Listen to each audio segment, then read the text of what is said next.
Now, hello everyone, this is Marco. I am back with my discussion of the UFC Fox Sport 1 fight, Cruz versus Dillashaw match, and I'm covering the main event. I did the Dillashaw and Cruz fight video earlier. I just finished the Anthony Pettis, and now I'm going to talk about a Travis Browne versus Matt Mitrione fight, which is a heavyweight fight, and as predicted, this fight was not going to last. I knew this fight was going to end in a knockout. If it didn't end in a knockout, I would have been very, very surprised. However, it did not disappoint. The knockout came by the third round, where Travis Browne knocked out Matt Mitrione. And so I'm going to go through that.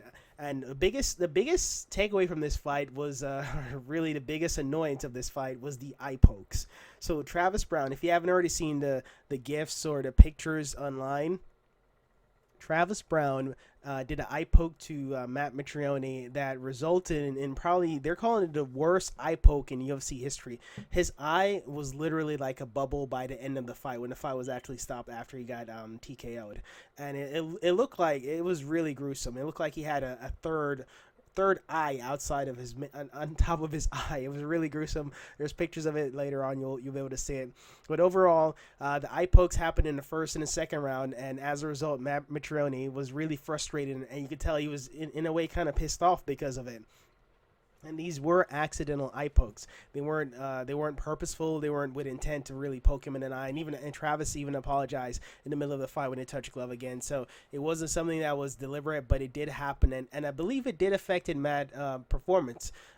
Before the eye pokes, he was winning. In my opinion, he was doing and catching with a lot more effective boxing. However, what was effective for Travis Browne was his kicks, especially that front kick, the one he used to defeat Overeem.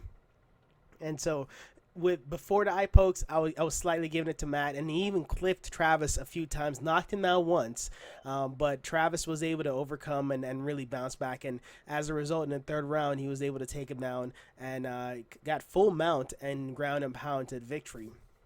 The first round, the critical part of the first round was, of course, the eye poke. That was the biggest thing I would say.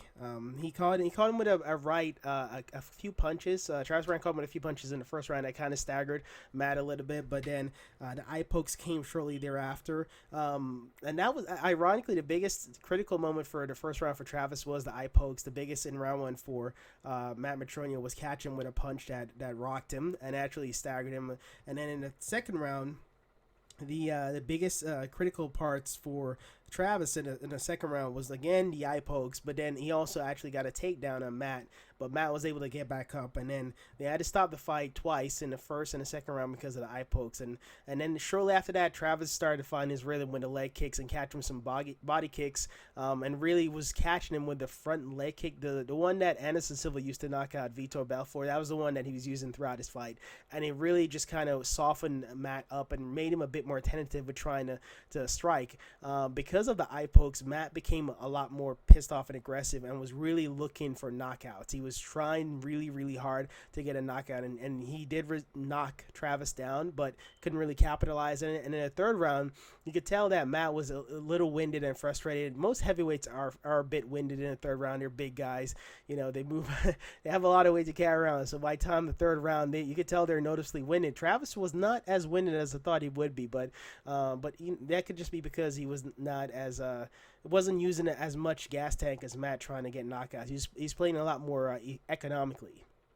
And he was using his leg kicks to set up things and really just working his distance. He was very light-footed, and so he really used that to kind of wear Matt down in the first two rounds with just keeping his distance, good strikes, good combos, good leg kicks. And then the third round is when Travis got a bit more aggressive and went for the takedown. And this time, he immediately, of course, went for full mount and got the ground and pound to finish. And so with that, Travis was able to knock out Matt Mitrione, which is what I predicted would have happened in my UFC prediction I did a couple weeks ago. So it's curious to see where Travis goes from here. Should he be in line for another title shot? No. I believe that Mitrione is next after his victory over Andre Arlovski. So who knows? Maybe a rematch between him and Andre Arlovski could be in the makings. That'll be a very interesting rematch because that was a hell of a fight. The first time it went down, those drunken guys in a bar is what I call those two fighting. So thank you guys for watching, and I'll see you guys in the next video.